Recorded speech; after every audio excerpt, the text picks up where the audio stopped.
Karnataka special vegetable Sahoo பண்ணுறதுக்கு ஒரு கடாயில் எண்ணெய் விட்டுக்கிறேன். எண்ணெய் சூடானதுக்கப்புறம் இதில் பட்டை, கிராம்பு, ஏலக்காய் சேர்த்துக்கிறேங்க. கொஞ்சம் ஜீரா சேர்த்துக்கிறேன். இதில் ஒரு ஸ்பூன் மல்லி சேர்த்துக்கிறேங்க. அடுத்து பச்சை மிளகாய் சேர்த்துக்கிறேன். அடுத்து பொட்டுக்கடலை சேர்த்துக்கிறேன். அடுத்து தேங்காய் சேர்த்துக்கிறேங்க. கொஞ்சம் மல்லித்தழை சேர்த்துக்கிறேங்க. புதினா கொஞ்சோண்டு சேர்த்துக்கிறேங்க. தண்ணி சேர்த்துக்கிட்டு ஃபைன் பேஸ்ட்டாக அரைச்சி எடுத்துக்கலாம். இப்போ ஒரு குக்கரில் எண்ணெய் விட்டுக்கிறேங்க.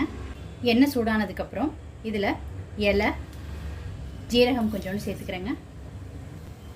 ஒரு பெரிய வெங்காயம் ஃபைனாக சாப் பண்ணி சேர்த்துக்கிறேங்க.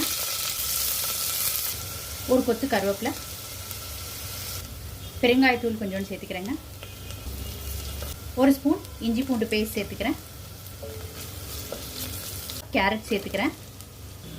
பீன்ஸ் ஒரு கப் சேர்த்துக்கிறேன். உருளைக்கிழங்கு ஒரு கப் சேர்த்துக்கிறேன். அடுத்து கிரீன் பீஸ் ஒரு கப் சேர்த்துக்கிறேங்க. மஞ்சத்தூள் கொஞ்சோண்டு சேர்த்துக்கிறேன். இந்த குருமாவுக்கு தேவையான உப்பு சேர்த்துக்கிறேங்க. இது எல்லாத்தையும் நல்லா கலந்து விட்டுக்கலாம். தக்காளி சேர்த்துக்கிறேங்க.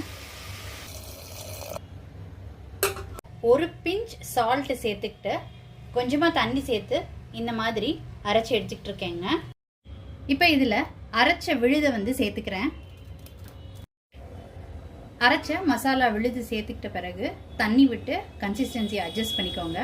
திருப்பி ஒரு 2லேருந்து 3 நிமிஷத்துக்கு நல்லா பாயில் பண்ண விடலாங்க. 2-3 நிமிஷம் கொதிச்சு கரெக்டான கன்சிஸ்டன்சிக்கு வந்துருச்சுங்க. லெமன் ஜூஸ் சேர்த்துக்கிறேன். மல்லித்தழை இலை சேர்த்துக்கிட்டு இறக்கிடலாங்க அடுப்புலேருந்து. வெஜிடபிள் சாகு ரொம்ப சூப்பராக ரெடி ஆயிடுச்சுங்க.